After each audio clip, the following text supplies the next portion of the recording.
देखो विद्यार्थी, ये कक्षा तीसरी की गणित है। जो पहला चैप्टर है पुनरावृत्ति। पुनरावृत्ति में जो है पिछले क्लास का बनाया हुआ सवाल इसमें रहता है पुनरावृत्ति में।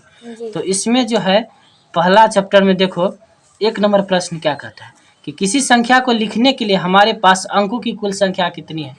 अंकों की संख्या खाली जगह है इसमें भरना है, कितनी होती है इसमें भरना है। और दूसरा है किसी संख्या के अंक हो सकते हैं 1 2 3 4 5 6 7 8 और खाली जगह। तो देखो हम सवाल की तरफ चलते हैं। वाली एक क्वेश्चन नंबर। तो सबसे पहले बताओ कि किसी संख्या को लिखने के लिए हम कोई भी संख्या लिखते हैं, मान लीजिए 4 5 6 7 8 ये लिख लिए। तो ये हो गया 45,678। उसके बाद 320 कुछ भी लिख लिए। तो इसमें सबसे पहले 0 1 2 3 4 5 6 7 8 और 9।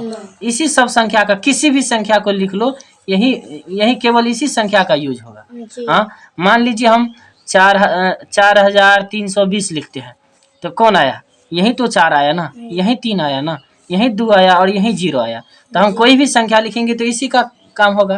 तो इसका जो है कुल संख्या कितना है, कितना संख्या है इसमें देखो तो 1 2 3 4 5 6 7 8 9 और 10। तो किसी भी संख्या को लिखने के लिए हमारे पास अंकों की कुल संख्या कितनी है, 10 है कि नहीं है। तो इसका आंसर हो जाएगा कितना, 10। ठीक है, इसमें जो होगा किसी संख्या को लिखने के लिए हमारे पास अंकों की कुल संख्या कितनी होगी, 10। समझ में आ गया। चलो अगला प्रश्न क्या है, संख्या के अंक हो सकते हैं। तो किसी भी संख्या के अंक कौन कौन से हो सकते हैं, तो 0 1 2 3 4 5 6 7 8 और 9। इसमें क्या होगा, 9। सब कुछ तो दिले है, कौन छूट गया है, 9 छूट गया है। तो इसमें 9 अलग से हो जाएगा। ठीक है, किसी भी संख्या को लिखने के लिए इतनी संख्या की हमारे पास जरूरत होती है। ठीक है, अब अगला प्रश्न क्या है, अगला प्रश्न में दिया है कि 1 अंक की सबसे छोटी संख्या, 1 अंक की सबसे बड़ी संख्या, 2 अंक की सबसे छोटी, 2 अंक की बड़ी संख्या। ये हम कुछ भी अभी नहीं समझते हैं ना। चलो इसको बारी बारी से समझते हैं, देखिए अगला प्रश्न के हिसाब से क्या होता है। चलो देखो, एक तरफ लिखते हैं हम छोटी संख्या, ठीक है, और दूसरी तरफ लिखते हैं बड़ी संख्या ना। अच्छा एक बात बताओ कि हम जो कोई भी संख्या शुरू करते हैं तो कहाँ से शुरू करते हैं, 1 से ना। 1 2 3 4 5 6 7 8 9 तक जाता है 1 अंक, ये है ना 1 अंक वाला। उसके बाद जो 10 होगा तो 10 में तो 2 अंक हो जाएगा, 10। उसके बाद 11, उसके बाद 12, उसके बाद 13, उसके बाद 14, कहाँ तक जाएगा, ये जाएगा कहाँ तक, 99 तक जाएगा कि नहीं जाएगा। ये 2 अंक वाला है। और 3 अंक वाला जो होगा, 3 अंक वाला क्या हो जाएगा, 3 अंक वाला 99 के बाद 100 से शुरू होगा, 100, उसके बाद 101, उसके बाद 102, उसके बाद 103, जाते जाते कहाँ तक जाएगा, 999 तक जाएगा। तो इसमें देखो 1 अंक में जो है सबसे छोटका संख्या कौन हो गया, 1, और सबसे बड़का 9। तो इसमें 1 अंक में सबसे छोटी संख्या 1 और सबसे बड़ी संख्या 9। ये हो गया 1 अंक में ना, 1 अंक में। उसके बाद 2 अंक में देखो, 2 अंक में सबसे छोटका संख्या कौन हो गया, 10 हुआ कि नहीं हुआ, 10, और सबसे बड़का 99।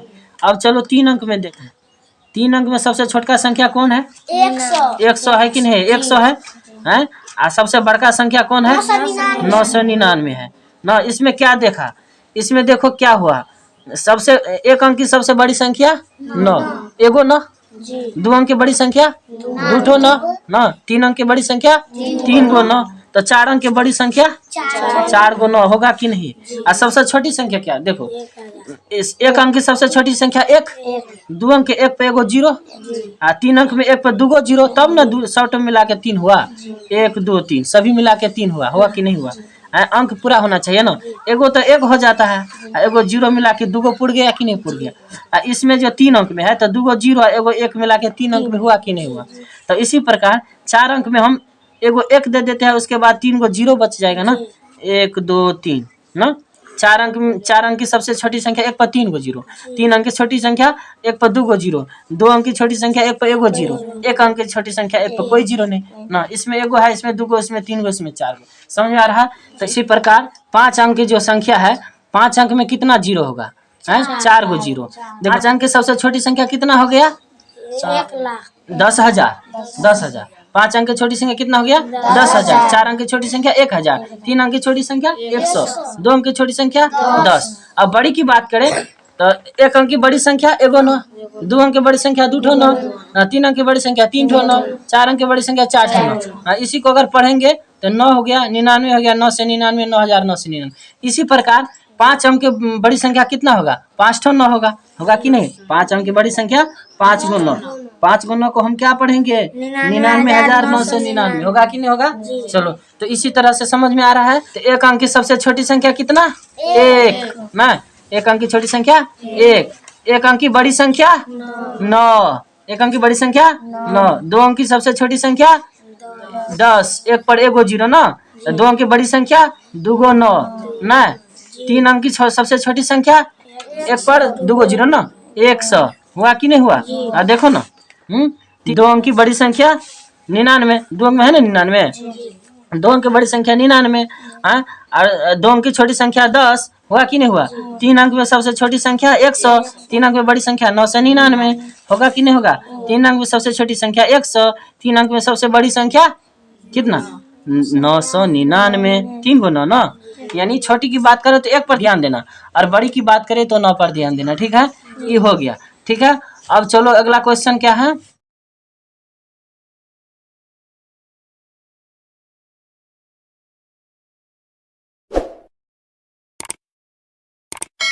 तो दूसरा नंबर क्या कहता है। दूसरा नंबर में इसमें भी खाली स्थान को भरने के लिए कहता है खाली स्थान को भरे। तो देखो इसमें बराबर का संकेत क्या है, बड़ा का संकेत क्या है, छोटा का संकेत क्या है। 1 अंक की संख्या 2 अंकों की संख्या से छोटी होती है, बड़ी क्या होती है। चलो इसको हम समझने के लिए चलो कॉपी के पेज पे चलते हैं। चलो ये देखो 4 5 6 ये सब क्या है संख्या है। ठीक है 4 5 और 6 संख्या है। तो देखो 5 और 4 की बात करो। 5 और 4 में 4 छोटा है कि बड़ा है छोटा है। ये छोटा हो गया हुआ कि नहीं हुआ। 4 छोटा हो गया और 5 क्या हो गया इससे बड़ा हो गया। अब 6 क्या है 5 से बड़ा हो गया है हुआ कि नहीं हुआ। और 4 की बात करो तो ये दोनों क्या हुआ बराबर हो गया। नहीं दोनों क्या हुआ बराबर हो गया। तो ये छोटा है तो ये छोटा वाला चिन्ह हो गया समझा। 4 क्या है छोटा है तो ये क्या कौन सा चिन्ह होगा छोटा वाला। और 5 और 4 की बात करें तो इसमें ये 5 छोटा है कि बड़ा बड़ा है। तो ये बड़ा है जिधर तरफ बड़ा रहता है वहाँ का मुंह भी बड़ा होता है ना। ये बड़ा है यहाँ का मुंह बड़ा है। ये छोटा है तो मुंह इसका छोटा है। ये जो है ये दोनों की तरफ देखो तो ये जो है बड़ा है तो इसका मुंह इधर घूरेगा। जहाँ तरफ बड़ा रहता है जिस तरफ बड़ा होता है उस तरफ मुंह घूर जाता है। समझ गया। तो ये हो गया बड़ा का चिन्ह, ये हो गया छोटा का चिन्ह और ये जो दोनों बराबर है तो इसमें जो ये होगा बराबर का चिन्ह। समझ में आ रहा है। बराबर का चिन्ह कैसे हो गया। ये हुआ बराबर का चिन्ह, ये हो गया बड़ा का चिन्ह, ये हो गया छोटा का चिन्ह। समझा। चलो देखो बराबर का संकेत क्या होगा ये हो गया हुआ कि नहीं हुआ।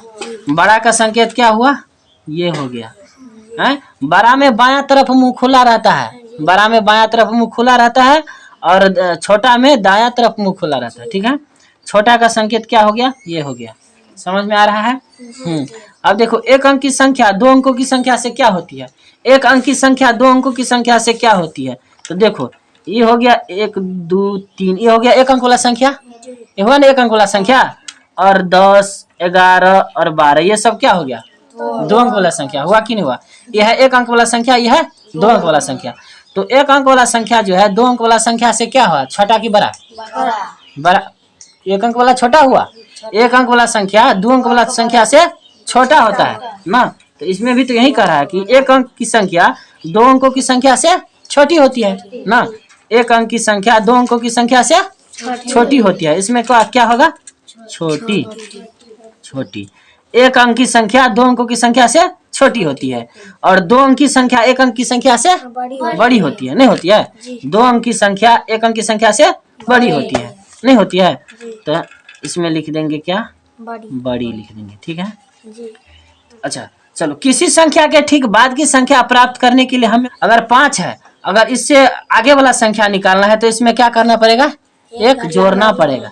तो कितना हो गया 6। तो 5 के बाद वाली संख्या 6, 4 के बाद वाली संख्या 5, 3 के बाद वाली संख्या 4। तो क्या करना पड़ता है इसमें 1 जोड़ना पड़ता है। तो इसी तरह इसमें भरना है कि किसी संख्या के ठीक बाद की संख्या प्राप्त करने के लिए हमें उस संख्या में एक जोड़ना पड़ता है। इसमें क्या होगा? जोड़ना पड़ता है। ठीक है जी। और किसी संख्या के ठीक पहले वाले संख्या प्राप्त करने के लिए उसमें एक क्या करना पड़ता है? घटाना पड़ता है। जैसे मान लो 5 है, 5 के पहले वाला संख्या निकालेंगे कितना होगा? 4। 5 के पहले वाला संख्या 4। तो पहले वाला संख्या निकालने के लिए इसमें क्या करना पड़ेगा? एक घटाना पड़ेगा ना। 5 में से एक घटाएंगे तब ना 4 होगा। तो पहले वाला संख्या प्राप्त करने के लिए एक घटाना पड़ता है। 6 है, इसके पहले वाला निकालने के लिए क्या करेंगे? एक घटा देंगे, क्या हो गया? 5। 6 के पहले वाला 5 है कि नहीं है? तो समझ में आ रहा है? किसी संख्या के ठीक पहले की संख्या प्राप्त करने के लिए हमें उस संख्या में एक घटाना पड़ता है। इसमें क्या होगा? घटाना पड़ता है। ठीक है। 65 के ठीक बाद की संख्या कितना होगा? 65 के ठीक बाद की संख्या कितना होगा? 66 है। एक जोड़ दो ना, बाद की संख्या निकालने के लिए एक जोड़ना पड़ता है। 65 के बाद 65 में एक जोड़ दो, 66 नहीं हुआ। 4 के बाद कितना होगा? 5 और 4 के पहले 3 ना। 5 के बाद 6, 5 के पहले 4, 6 के बाद 7, 6 के पहले 5, 7 के बाद 8, 7 के पहले 6। क्या हो गया? देखो 4 से पहले वाली संख्या 3 है, इसमें एक घटा लिए तो 3 आ गया, पहले वाली आ गया। 4 में एक जोड़ दिए तो बाद वाली आ गया। 5 में एक घटा लिए तो पहले वाली आ गया। एक जोड़ दिए तो बाद वाली आ गया। तो बाद वाली निकालने के लिए एक जोड़ना पड़ता है। तो 65 है, तो 65 में जो बाद वाली निकालेंगे तो एक जोड़ना पड़ेगा। 65 के बाद 66। समझ में आ रहा है? तो 65 के ठीक बाद वाली संख्या 66 और 65 के ठीक पहले वाली संख्या 64। एक घटा लो। 65 में से एक घटा लो, 65 में से एक घटा लो, कितना हो गया? 5 में से गया 4, 6 का 6 हो गया कि नहीं हो गया? तो 64। तो पहले वाली संख्या निकालने के लिए एक घटाना पड़ता है ना। तो 65 के ठीक पहले की संख्या 64। ठीक है। 65 के बाद की संख्या 66। समझ में आ रहा है? देखो तीसरा नंबर सवाल क्या कहता है? निम्नलिखित संख्याओं को संख्यांकों के रूप में लिखिए। संख्यांकों का मतलब अंक वाला लिखा है ना। ये 25 है, तो 25 कैसे होता है? 2 पे 5 25। 59 कैसे होगा? 5 पे 9 59। 500 कैसे होता है? 5 पे 2 0 500। 101 कैसे होगा? 101। 353 3 5 3 353, पहले 53 लिख दिए, 3 दे दिए, 353 है। उसके बाद 940 समझ में आ रहा है? तो बोलो हाँ। ठीक है। चलो इसी के साथ वीडियो के यहाँ अंत करते हैं। इसके बाद अगले सवाल को बाद में देखेंगे।